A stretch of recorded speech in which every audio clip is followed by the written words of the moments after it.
Hello my dear students. कैसे हैं मेरे प्यारे प्यारे छात्रों? बढ़िया है। देखिए, अब कक्षा ये 12 का एक नया टॉपिक आपका स्टार्ट है, यानी कि भौतिक विज्ञान, जिसमें आज पहले टॉपिक की बात किया जाएगा। यानी कि पहला चैप्टर है जिसका नाम है विद्युत आवेश तथा विद्युत क्षेत्र।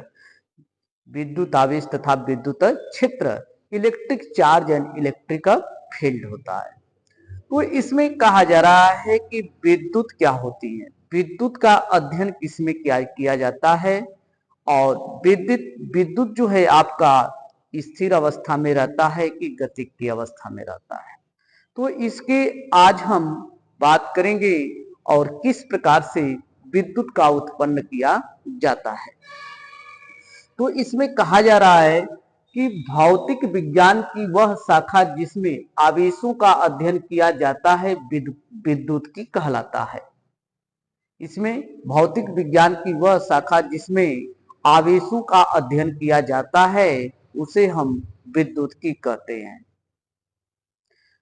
फिर दूसरा इस टॉपिक है, इसमें कह रहा है, पॉइंट है कि स्थिर विद्युतिकी की वह शाखा जिसमें स्थिर आवेशों तथा उनके मध्य होने वाले अन्योन्य क्रियाओं का अध्ययन किया जाता है। अन्योन्य क्रियाओं का अध्ययन किया जाता है उसे विद्युत स्थिर विद्युत की कहलाता है। वह क्या कहलाता है? स्थिर विद्युत की कहलाता है।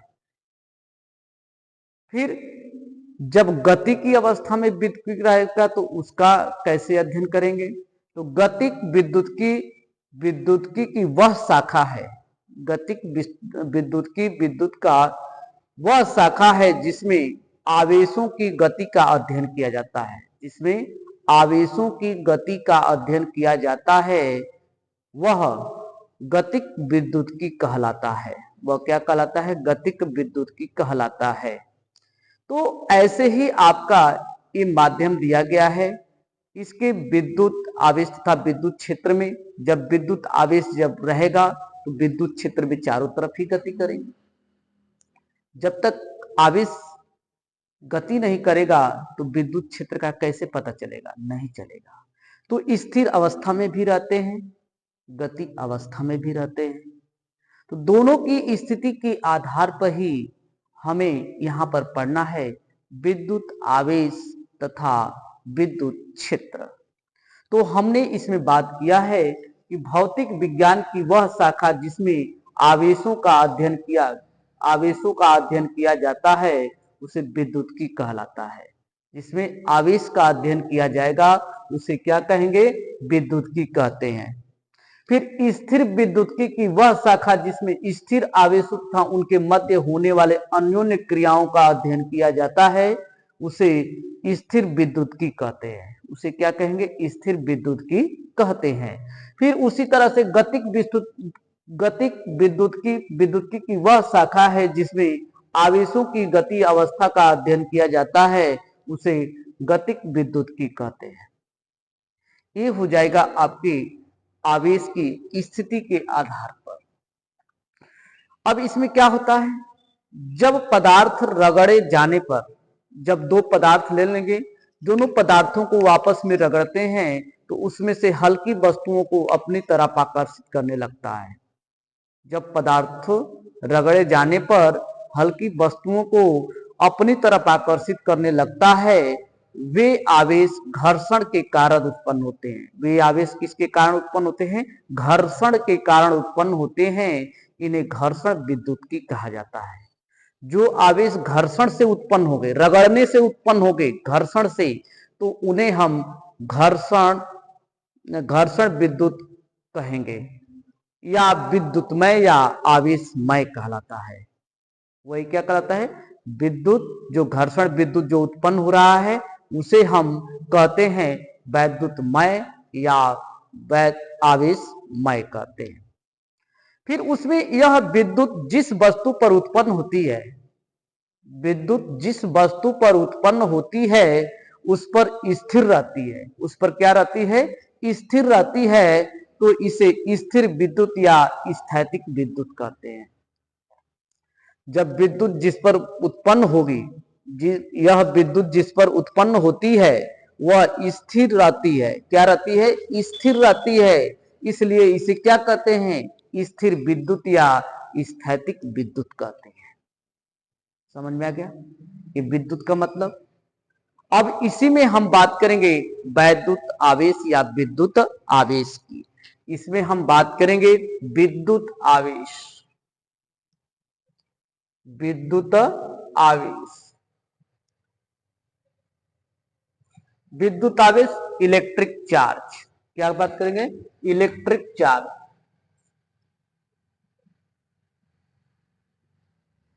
अब विद्युत आवेश किसे कहते हैं? विद्युत आवेश किसे कहा जाता है?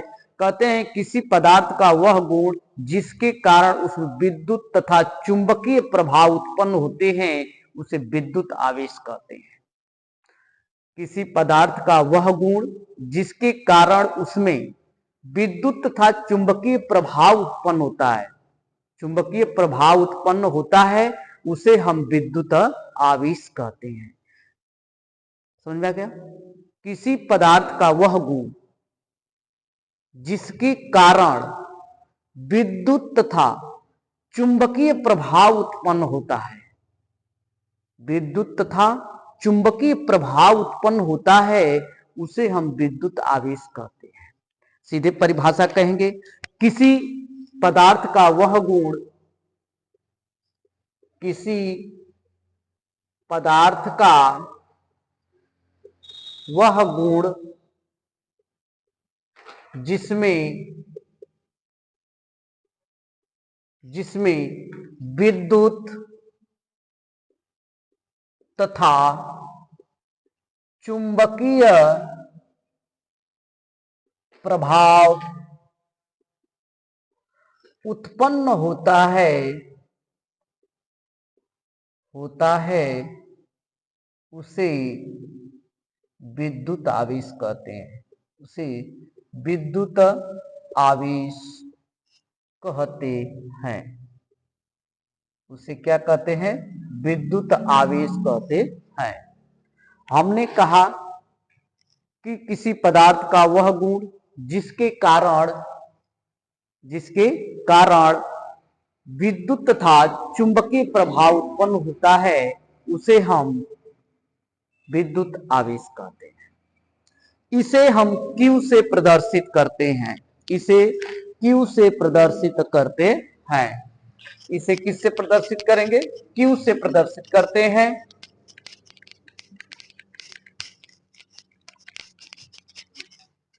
इसे Q से प्रदर्शित करते हैं।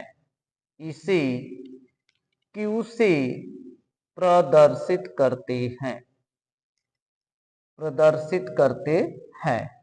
देखिए इसे जब Q से प्रदर्शित करते हैं तो इसकी स्थिति के आधार पर इसमें क्या होते हैं कि वैद्युत आवेश किस प्रकार की राशि है। तो वैद्युत आवेश एक अदिश राशि है। क्या कहेंगे? विद्युत आवेश एक अदिश राशि है।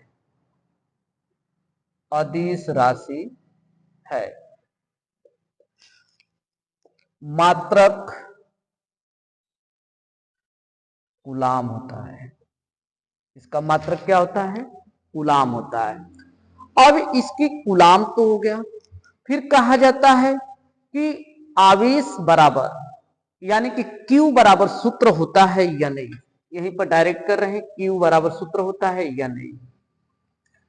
अब इसमें यन क्या है? यह जो है किसी आवेश की इलेक्ट्रॉनों की संख्या को प्रदर्शित करता है। यन क्या है? किसी आवेश के इलेक्ट्रॉनों की संख्या, इलेक्ट्रॉनों की संख्या, किसी आवेश के इलेक्ट्रॉनों की संख्या को प्रदर्शित करता है। और फिर कह रहा है कि इसमें E क्या है? एक इलेक्ट्रॉन पर आवेश है। क्या है? एक इलेक्ट्रॉन पर ये आवेश, यानी कि एक आवेश पर इलेक्ट्रॉनों की संख्या है। तो इसमें प्लस माइनस 1.6 इंटू 10⁻⁻19 कूलाम होता है। फिर इस नियम के आवेशों का क्वांटीकरण कहते हैं। इस नियम को क्या कहते हैं? वैद्युत आवेश को, यानी कि इस नियम को आवेशों का क्वांटीकरण भी कहते हैं। और इसमें एक कूलाम आवेश उस विद्युत आवेश के तुल्य है, यानी कि बराबर है, जो लगभग 6.25 गुणे 10 की पावर कितना 18 इलेक्ट्रॉन में उपस्थिति होती है, में क्या होती है? इसकी उपस्थिति होती है। फिर इसी के आधार पर जब दिया गया है, कहा गया इसमें कि Q बराबर NI। अब Q बराबर NI के आधार पर स्थिति को प्रदर्शित करने के लिए किया जाता है। तो अब इसमें इसकी स्थितियां कुछ है, तो इसके स्थितियों के रूप में इसको बराबर करनी है कि इसकी स्थितियां क्या होती है। इसकी स्थितियां क्या है? तो इसके स्थिति के आधार पर इसको बताना है कि किसी वस्तु पर इलेक्ट्रॉन की अधिकता या कमी को वैद्युत आवेश कहते हैं। किसी वस्तु पर इलेक्ट्रॉनों की अधिकता या कमी को वैद्युत आवेश कहते हैं। किसी वस्तु पर इलेक्ट्रॉनों की अधिकता या कमी को हम वैद्युत आवेश कहते हैं।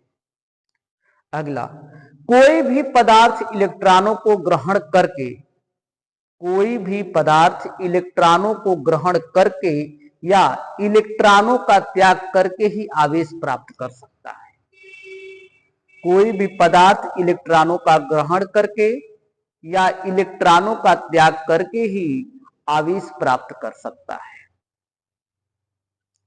यदि वस्तुओं पर इलेक्ट्रॉन की अधिकता होती है तो वह ऋणावेशित होगी। यदि वस्तुओं पर इलेक्ट्रॉनों की अधिकता होगी तो वह क्या होगी? ऋणावेशित होगी। यदि वस्तुओं पर इलेक्ट्रॉनों की कमी होगी तो वह धनावेशित होगी। यदि हम मान लीजिए एक हम अंबर लिए हैं और इस पर यदि हम कांच की छड़ को हम रगड़ते हैं, इस पर क्या करते हैं? कांच की छड़ को रगड़ते हैं, तो इसमें से इलेक्ट्रॉन निकल करके कहां जाएंगे? इसमें आ जाएंगे। तो यह इलेक्ट्रॉन क्या किया? दिया। तो इसके पास इलेक्ट्रॉन की कमी हो गई, इसके पास क्या हो गई? इलेक्ट्रॉन की कमी हो गई, तो यह धनायनित हो जाएगा और जिसमें इलेक्ट्रॉन ट्रांसफर होके चला जाता है वह ऋणावेशित हो जाता है। और उसी में कहा जा रहा है कि जिसमें इलेक्ट्रॉनों की अधिकता होती है उसे हम ऋणावेशित कहते हैं, जिसमें इलेक्ट्रॉनों की कमी होती है उसे धनावेशित कहते हैं। जैसे मान लीजिए ये मार्कर है, इसमें कोई आवेश नहीं है, यह किसी भी वस्तु को, हल्की वस्तु को अपने तरफ आकर्षित नहीं कर पाएगी, लेकिन हमारे में आवेश प्रवाहित है। लेकिन आवेश है, जैसे हम इस पे से हम अपने बालों से ये रगड़ते हैं तो छोटे छोटे कणों को ये क्या करता है? अपने तरफ आकर्षित कर लेता है और इसमें आवेश प्रवाहित हो गया, तो यह क्या हो गया? ऋणावेशित हो गया। अब यह क्या करेगा? छोटे छोटे इलेक्ट्रॉनों को अपने तरफ ये आकर्षित करता है। तो उसी तरह से इलेक्ट्रॉन इसमें क्या हो गए? अधिकता हो गई, अधिकता हो गई, और जिसमें इलेक्ट्रॉन की कमी हो गई वो क्या हो गई? धनावेशित हो जाती है। यह आपके वैद्युत आवेश था। तो वैद्युत आवेश को हमने ये पढ़ा और देखा, और अगले वीडियो में हम बात करेंगे आवेश के प्रकार। आवेश के प्रकार, आवेश के प्रकार क्या होते हैं और आवेश कितने प्रकार के होते हैं, और आवेश के प्रकार को किसने दिया था और किसने इसका नाम दिया था। बहुत बहुत धन्यवाद। और हमारे चैनल को सब्सक्राइब, लाइक, शेयर कीजिए। और सृष्टि क्लासेज है, सृष्टि क्लासेज बिरनो ब्लॉक पे है, जिला गाजीपुर में है। और आइए और अपने क्लास का आनंद लीजिए। बहुत बहुत धन्यवाद। Thank you.